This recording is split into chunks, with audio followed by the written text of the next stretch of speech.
Hi friends, ఇవాళ trending egg fry. వాటికి కావాల్సిన ఇంగ్రీడియంట్స్: ఎగ్స్, కారం, సాల్ట్, ధనియాల పొడి. ముందుగా వాటికి ప్రాసెస్: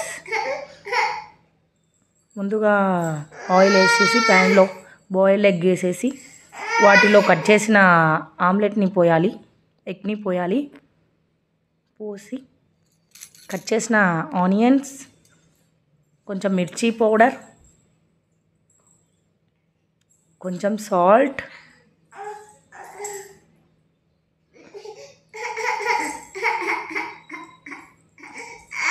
కొంచెం ధనియా పౌడర్ వేయాలి.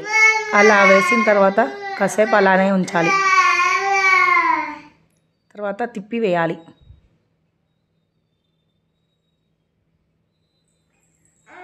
Trending egg fry ready. Please do watch, subscribe our channel. Thank you. Bye.